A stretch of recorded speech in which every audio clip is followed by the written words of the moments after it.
አሐዱ አምላክ አሜን። በስመ አብ ወልድ ወመንፈስ ቅዱስ አሐዱ አምላክ አሜን።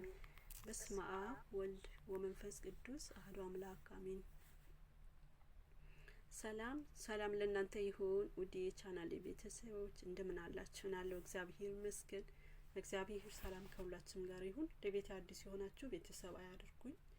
እንኳን አደረሳችሁ አደረሰን ለአጋዕዝተ ዓለም ቅድስት ሥላሴ ዓመታዊ ክብረ በዓል ሐምሌ 7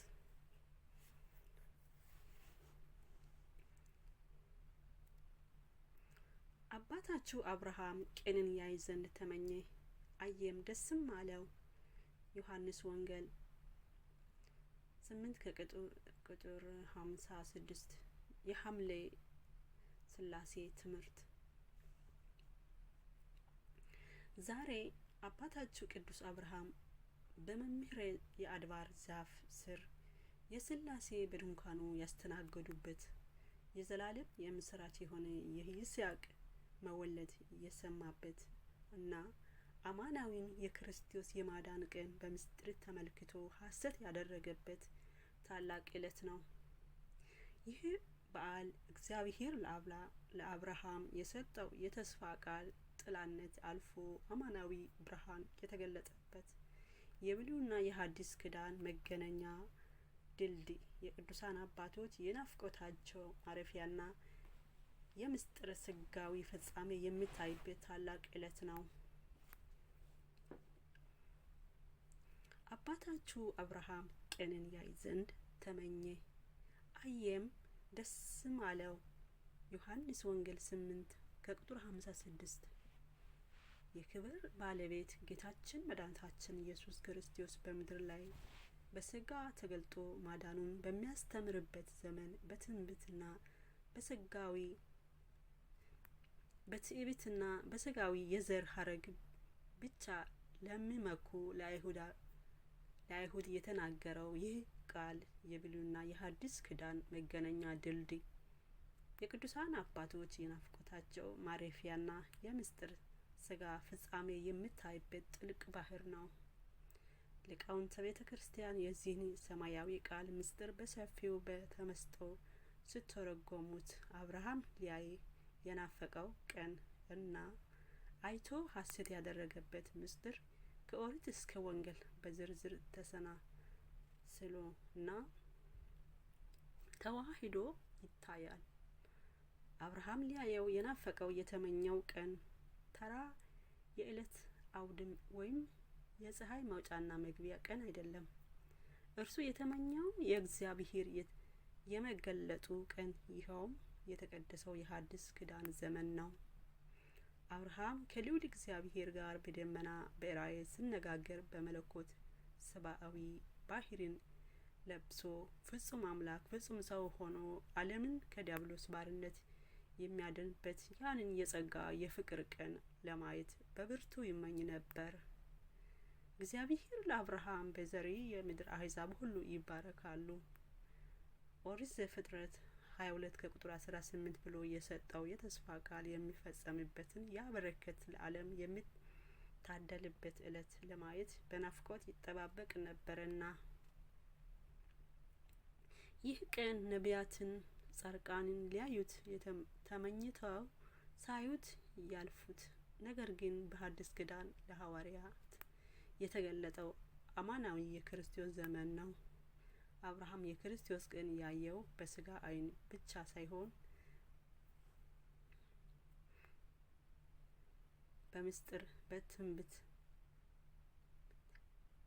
በትንቢትና በእጽብ ድንቅ መገለጫዎች ነው። ይህ እይታ በታሪክ ማዕዘናት ውስጥ በምሳሌና በአምሳል ይተረጎማል። አብርሃም ነገስታት ድል አድርጎ ሲመለስ የሳሌም ንጉስና የልዑል እግዚአብሔር ካህን የሆነው መልከ ጼዴቅ ህብስትና ወይን ይዞ ተቀበለው፣ ባረከው። ኦሪት ዘፍጥረት 14 ከቁጥር 18 መልከ ጼዴቅ ያቀረበው ህብስት ወይን ተራ ምግብ ሳይሆን የሐዲስ ኪዳን የቅዱስ ቁርባን የህብስት አኩቶትና የጽዋ በረከት ቀዳሚ ምሳሌ ነበር። አብርሃም በመልከ ጼዴቅ የያዘው እጅ ያንን ህብስትና ወይን በተቀበለ ጊዜ አማናዊ የሰላም ንጉስን የዘላለም ካህን ኢየሱስ ክርስቶስ በማየት በምስጢር ላይ ስጋውና ደሙ ለደቀ መዛሙርቱ የሚሰጥበትና ለዓለም የህይወት መስዋዕት የሚሆንበት ያንን ታላቅ የቁርባን ቀን በምስጢር አይቶት ሐሴት አደረገ። ዳግሞም በመምራ የአድባር ዛፍ ስር በድንኳኑ ደጃፍ 3 እንግዶች በሰው አምሳል ተገልጦለት ባያቸው ጊዜ አብርሃም በዚያ ቅጽበት የሥላሴ አንድነት ሶስትነት ብቻ ሳይሆን ከሶስት አካላት አንድ አካል ወልድ ወደፊት በተለየ አካሉ ሰው ሆኖ በዚህ ምድር ላይ ከሰዎች ጋር እንዲመላለስ በምስጢር አየ። 3 እንግዶች ለአብርሃም የዛሬ ዓመት ወዳንተ በእውነት እንመልሳለን፣ ምስቲ ሳራም ልጅ ታገኛለች። ኦሪት ዘፍጥረት 18 ከቁጥር 10 ባሉት ጊዜ አብርሃም በይስሐቅ መውለድ ውስጥ የእውነተኛው የድህነት ልጅ የክርስቶስ መምጣት ተመልክቷል። በተለይ ደግሞ በሞሪያ ተራራ ላይ ልጁን ይስሐቅን ለመሰዋት በወጣ ጊዜ የክርስቶስን የማዳን ቀን ፍንትው አድርጎ አይቷል። ይስሐቅ በመስዋዕት የሚሆንበት እንጨት ተሸክሞ ወደ ተራራ ሲወጣ አብርሃም እውነተኛ የእግዚአብሔር በግ ኢየሱስ ክርስቶስ መስቀሉን ተሸክሞ ወደ ቀራንዮ ተራራ የሚወጣበት ዕለት አየ። ልጁ ይስሐቅ የመስዋዕቱ በግ ወዴት ነው ብሎ በጠየቀ ጊዜ አብርሃም በመንፈስ ቅዱስ ተሞልቶ ልጄ ሆይ የመስዋዕቱ በጉ እግዚአብሔር ያዘጋጃል።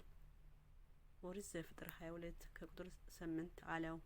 ከዚያም ይስሐቅ ልታረድ ሲል ሳቤቅ በተባለች እንጨት ቀንዶቹ የተያዘውን በግ አየ። ያ በግ በእንጨት ላይ ታስሮ መገኘቱ ክርስቶስ በእንጨት መስቀል ላይ ተሰቅሎ ዓለምን እንደሚያድንበት ቀን ማሳያ ነበር። አብርሃም ይስሐቅን ከሞት እንደተቀበለው አድርጎ ሲቆጠር የክርስቶስ ትንሣኤ አስቀድሞ ተመልክቶ ከዚህም በላይ ሊቃውንት ቤተክርስቲያን ይህንን ቃል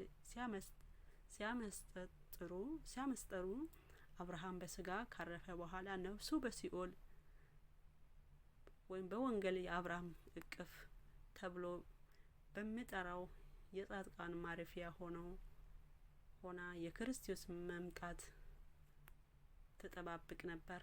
ጌታችን በመስቀል ላይ ውሎ ተፈጸመ ባለ ጊዜ ነፍሱ ወደ ሲኦል ወርዳ የነጻነት የምስራች ስታበስር አብርሃምን ያንን በጉጉት ይጠባበቅ የነበረ የብርሃን ቀን የዲያብሎስ መንግስት የፈረሰበት ዕለት በአይነ ነፍስ በግልጽ አየ። ደስ ማለ የተባለውም ለዚህ ነው። አብርሃም በምሳሌ በትንቢት መስዋዕት በሩቅ ያየው ቀን እኛ ዛሬ በአማን በእውነት አግኝተነዋል። አብርሃም በመልከ ጼዴቅ በኩል የቁርባን ምሳሌ አየ። እኛ ግን በየዕለቱ በመቅደሱ በቅዱስ ቁርባን አማናዊ ክርስቶስን ስጋ ደም እንቀበላለን። አብርሃም በይስሐቅ ለመታረድ መቅረብ የቀራንዮ ጥላ አየ።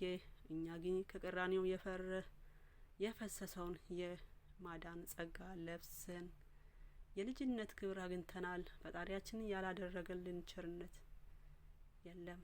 የከፈለልን ፍቅር ጥልቅና ወሰን የሌለ ባህር ነው። እኛ ዛሬ በሐዲስ ኪዳን የምንኖር ክርስቲያኖች የምስጢር ስጋዊና የማዳን ቀን በቤተ ክርስቲያን አማካኝነት አይተነዋል። አሁን ግን በእምነት በተስፋ ልመናውን የምንመኛው ሌላ ታላቅ ቀን አለ። እርሱም የክብር መገለጫ ቀን ዳግም ምጽአት ነው። እኛ መንግስት ትምጣ እያለን የምንጸልየው በምድራዊ ህይወት ድንግዝ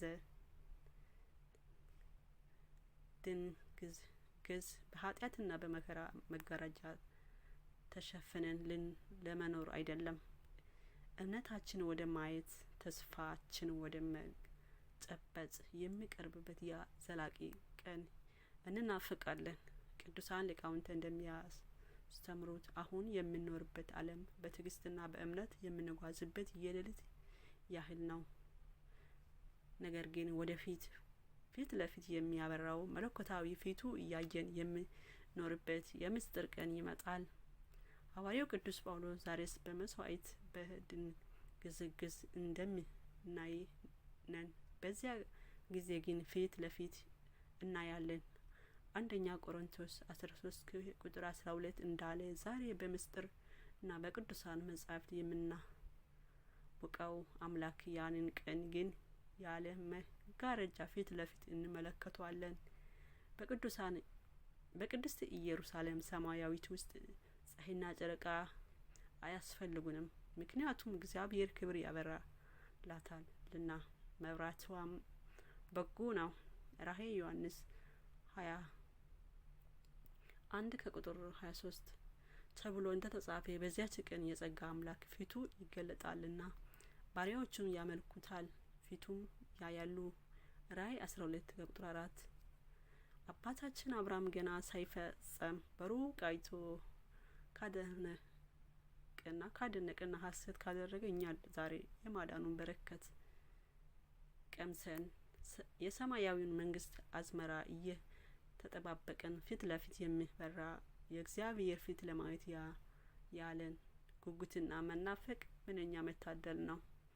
እግዚአብሔር አምላክ እንደ ቸርነት እንደ ይቅርታ ብዛት በዚህ ምድር በሃይማኖት በበጎ ስራ አጽንቶ በዚያች ዓለም ክብር ፊት ለፊት አይተን ደስ ከሚያሰኛቸው ከአባታችን ከአብርሃም ጋር በሰማያዊ ድንኳን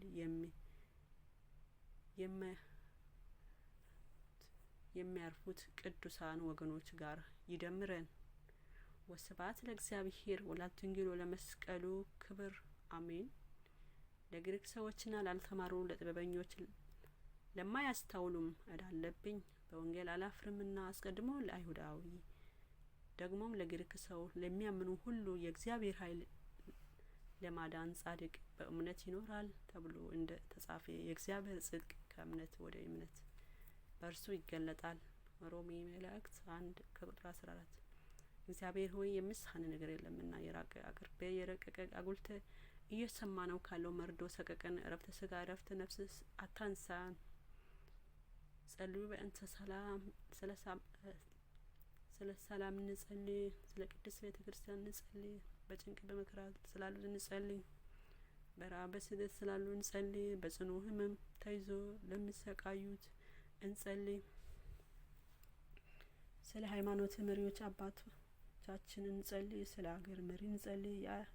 የሰላም የምህረት የቸርነት ባለቤት እግዚአብሔር ሰላሙን ምህረቱን ቸርነቱን አይንሳን። አሜን። አባ አትናቴዎስ ወልደ ጎርጎርዮስ ዘዝዋይ ገዳም ሐምሌ 6 11ኛ ወር 2018 አባታችን ቃለ ሕይወት ያሰማልን። አጋዕዝተ ሥላሴ ከመከራ ስጋ ከመከራ ነፍስ ይጠብቁን።